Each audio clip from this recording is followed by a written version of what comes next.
Travel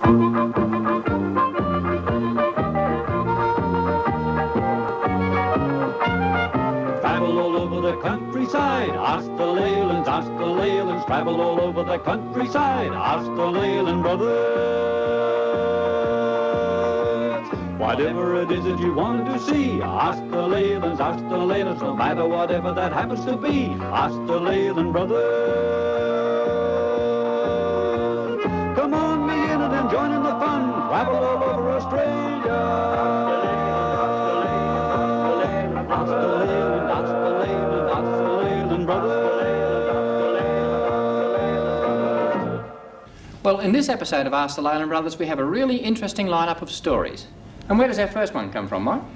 It comes from the Badlow district here in New South Wales. We're going to have a look at the life of the men who man the isolated fire towers in the forestry area there. They save our forests from being burnt by keeping an eye out for smoke and fires. Where do we go then, Mal? Well, our next story is from South Australia, from the town of Naracoorte. There we go underground and have a look at one of the finest fossil reserves anywhere in the world. And then finally, we travel westwards to Perth. Well, almost to Perth anyhow, to meet a man who carries out one of those interesting and unusual occupations which we don't see much these days. He's a cooper.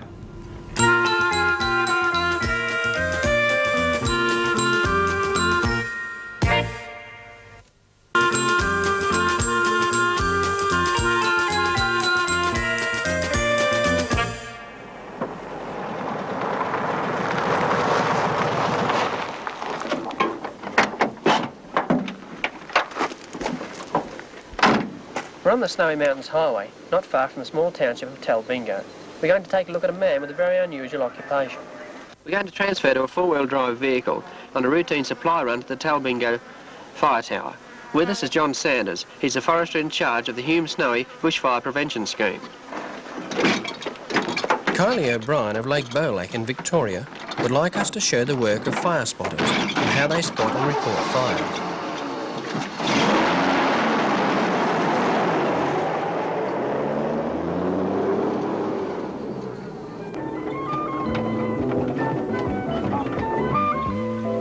We're going to meet Jack Carroll, the fire spotter at the Talbingo Fire Tower. This tower is accessible by four-wheel drive only, and the road is not open to the public.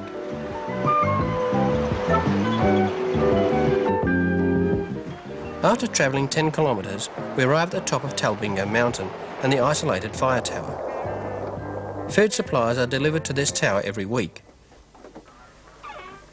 and Jack always looks forward to a visitor.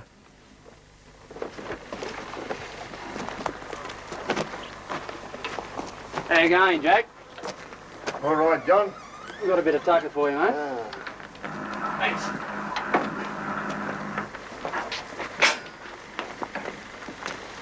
I heard you coming, so I made a cup of tea. Go down very well, thanks, Jack. You deserve it anyhow. Thanks, Jack. Here's your health. He's the best. Weather forecast for today is fairly hot, but light winds, I reckon. Light easterly winds, so that'll help a little bit. Talbingo Tower has a commanding view of the forestry land that surrounds Talbingo Mountain. Any fire within 50 or 60 kilometres can be spotted easily from here. John, what sort of area does your fire control cover?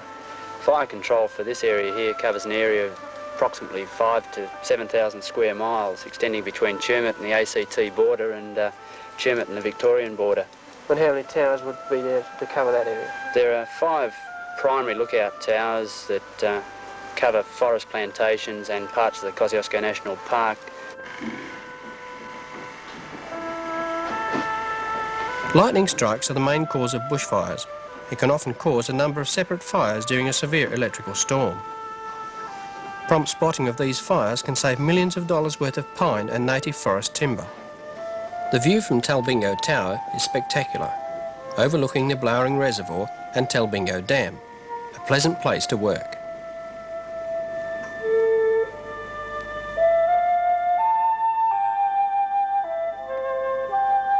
Jack, how long have you been up here spotting fires? Oh, since the 28th of February 1970. And you only stay up here for how long at a time? Oh, about a fortnight, 3 weeks. I'll go down for 2 or 3 days and then come back up. Have a chap to come up and relieve me. Does it ever get sort of dangerous with fires coming up this way? I've never had a dangerous here, but I've known other towns in New South Wales to get a dangerous. Jack has daily duties which include wind readings and weather reports, which he radios to the main fire control room in the town of Tumut, 60 kilometres away.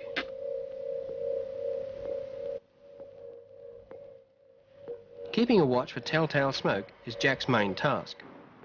When a fire is spotted, its distance is estimated and the direction checked before it is reported to fire control in Tumut.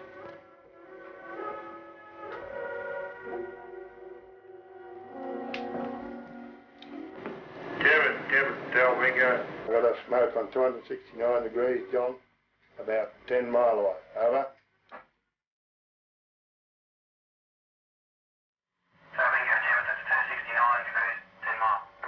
Roger, John, that's correct.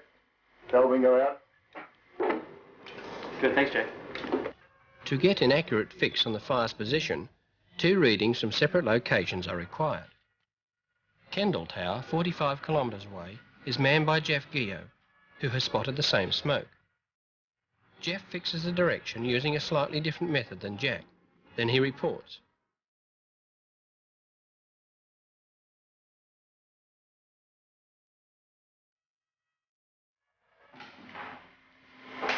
Tumut from Kendall. Kendall from Tumut. Tumut from Kendall. I've got a smoke on 141 degrees, about 18 kilometres. Over.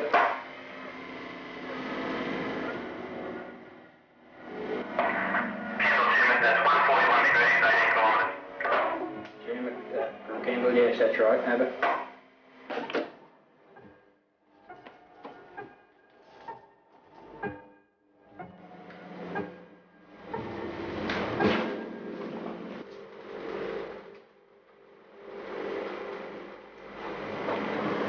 The 2 bearings are plotted on a map of the area, and where the strings cross is the location of the fire. 2325. Immediate action is taken. 2325, Tumut. Bob, you've got a fire in the 1973 H class at Pilot Hill. Could you move to that fire, please? It's on Middle Logging Road, over. Thanks, Bob.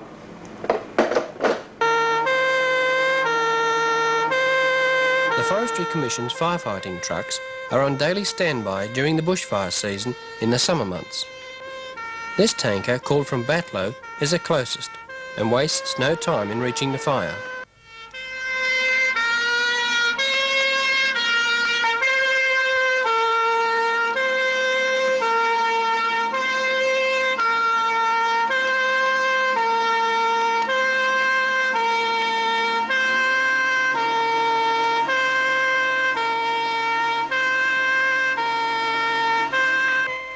The fire has not yet spread, and the prompt action of the tower operators and the fire control as a whole has probably stopped a lightning strike from destroying valuable forest timber. If a fire gets out of control, the Tumut Council bulldozer can be called in to cut fire breaks.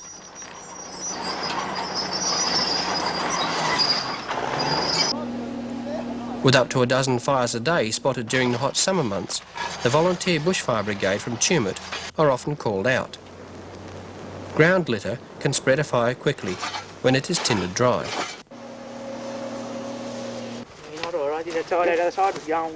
It is hard, hot work for the volunteers and the Forestry Commission men alike, but it's worth the effort to save our valuable forests. Yeah, everything's pretty safe. Pretty right on, there's stumps burned around here. Yeah, it's forecast for tomorrow is much the same, favourable to us again.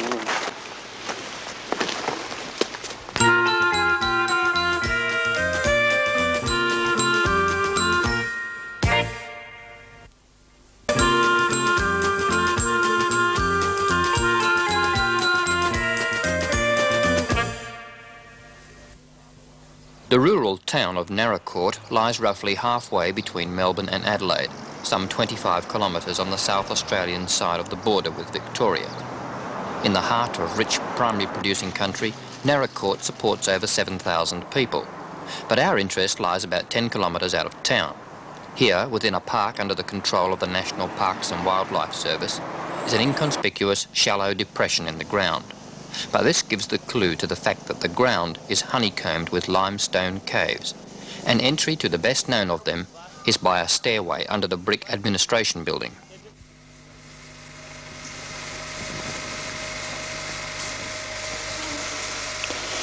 Well, at the moment we're standing in the Alexandra Cave at Naracoorte, just one of the caves of the Naracoorte Caves. And this formation behind me here is quite famous. It's known as the Fairy Castle. That's because of the stalactites reflected in the water. We've come here to have a look at the caves and in particular the fossils in answer to this request from Martin Hogan, an 11-and-a-half-year-old from St Mary's School in Ararat in Victoria. Now Martin says he'd like to see the caves and he'd like to see the fossils. Before we take a look at the fossils, we'll have a look through the Alexandra Cave because this is an excellent cave to see examples of all kinds of limestone formations. Stalactites, that's the formations which grow down from the ceiling, come in all shapes and sizes, but they're all formed by the same process. Water, which has seeped through from the surface, is heavily laden with dissolved calcite when it emerges on the roof. On contact with the air, the water evaporates, adding a small deposit. These delicate stalactites are known as straws. Each one is hollow, and the water flows through the centre of the straw, emerging as tiny droplets on the tip. Where water seeps through larger areas of wall, it often forms these beautiful drooping shawls. Unlike stalactites growing down and stalagmites growing up, these strange helictites grow in any direction, an unexplained behaviour which we ponder upon as we penetrate deeper into the cave.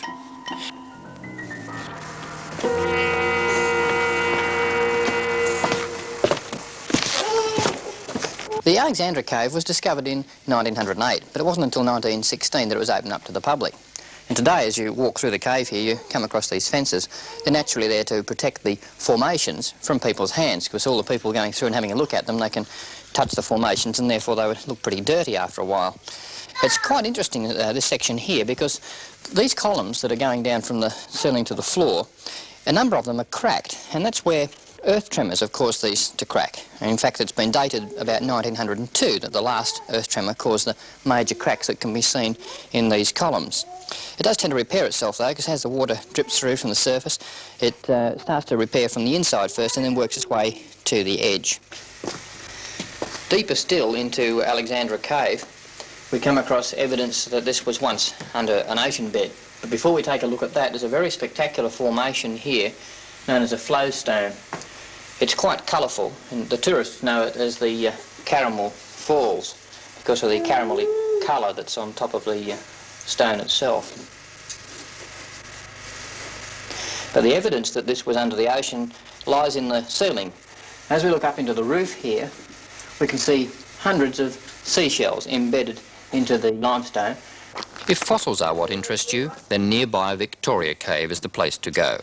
In 1969, Mr. G. Cartrell crawled through a tiny passage to discover the world's richest deposit of Ice Age fossils. Today, 10,000-year-old bones are being painstakingly excavated by scientists. This discovery has been hailed by paleontologists around the world as one of the greatest finds of its kind in history. Most skeletons found here are complete, down to the last bone. Some of the priceless collection of fossils displayed on the table are explained by Park Ranger Roger Grist. Yes, oh yeah, this is more interesting, this fellow. It was Thylaccoleo, the cave lion, an animal the size of an Alsatian dog, equipped with very powerful jaws and these very large teeth, premolar teeth that it had in its head, one pair only in each cheek. And it was one of the few carnivorous animals amongst the Australian marsupials. Mm-hmm. And what else do we have on the table here? We have, of course, this very interesting little fellow here, Mastocomus, the native broad-toothed rat, and it is, in fact, the only non-marsupial creature found on the fossil bed.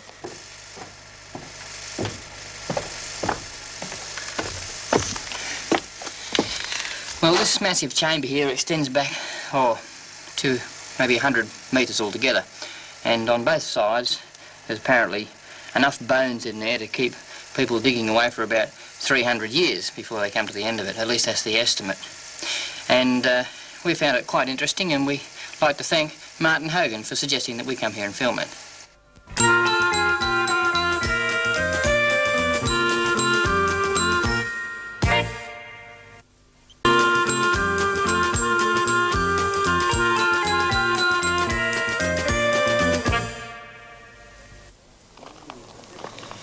of the oldest vessels known to man is the barrel.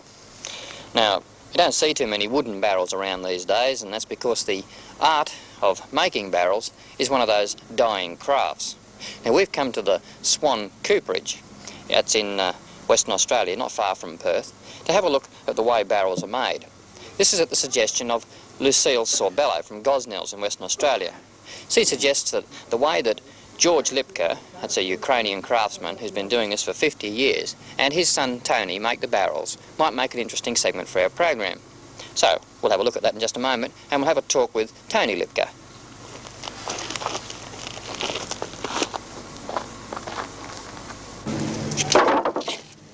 Tony, this business of making barrels, how long have you been doing that? Oh, about 6 years, I think, now. 6 years. And you learned it from your father, did you? Yes. When I left school, I started working for Dad. Is it a difficult thing to learn? Oh, it's reasonably difficult, but you just have to want to do it, and if you want to do it, well, you can learn it. I mean, a barrel looks a pretty simple sort of thing when you see it standing there, but is there much involved in it? I mean... Oh, there's quite a bit. You can't make a barrel from a straight bit of timber like this. Well, actually, this stuff here is no good for barrels at all. You use for flower pots. But there's quite a bit involved. You have to cut the timber, dress it, put the barrel together and bend the wood, make sure the barrel doesn't leak. So there is quite a bit involved. So it's a real sort of craft, really?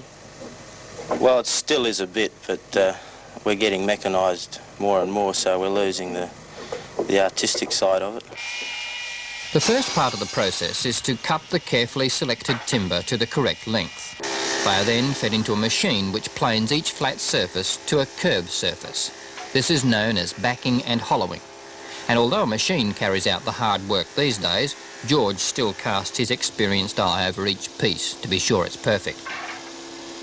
The lengths of timber which form the walls of the barrel are known as staves and are now machined further to create a curved taper at each end and an angled edge. Each stave therefore has a wedge shape and is ready to be made into a barrel. The staves are now graded into thick ones and thin ones, for each barrel is not made up of staves of equal size.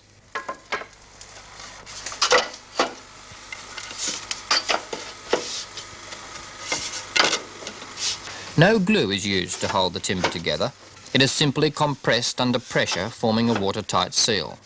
This is why each surface must have just the right angle on its edge. When the entire ring of staves are fitted within the hoop, it forms a complete circle and is forced into a tight fit by hammering a steel hoop firmly over the timber.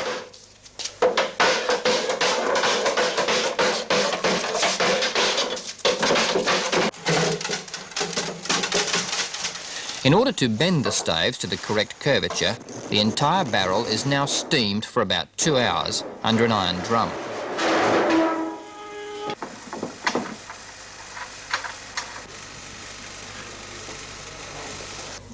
The ends of the barrels are known as heads, and again, no glue is used to make the heads.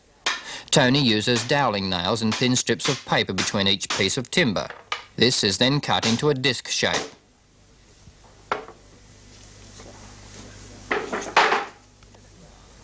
Within a few hours, the barrel is ready to be completed and is removed from the steamer. In the old days, George Lipka used to individually bend each stave by hand, immersing it in boiling water. But now he saves a lot of time by steaming in this way and using a steel winch cable to bend all of the staves simultaneously. Here.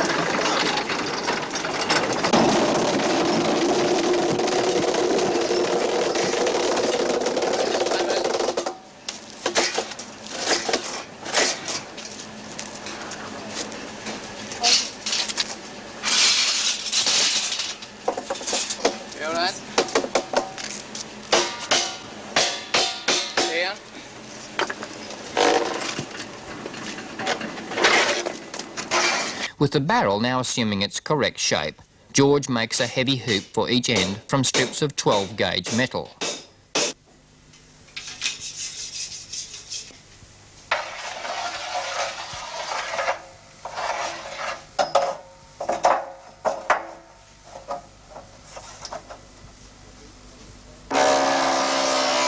With the hoop hammered firmly on the end, Tony uses a routing machine to cut a groove on the inside lip of the barrel. This groove will hold the head eventually, forming a watertight seal at each end.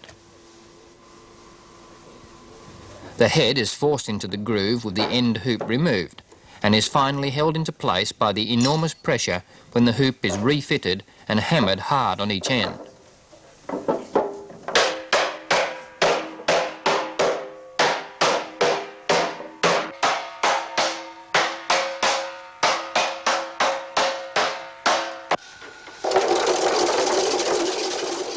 The finishing touches of planing and sanding are also carried out with the help of a machine.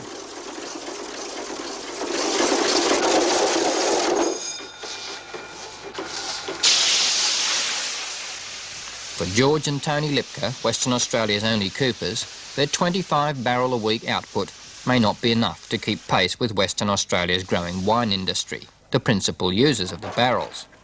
If this is so, the dying craft of the cooper may yet become a revived trade of the future.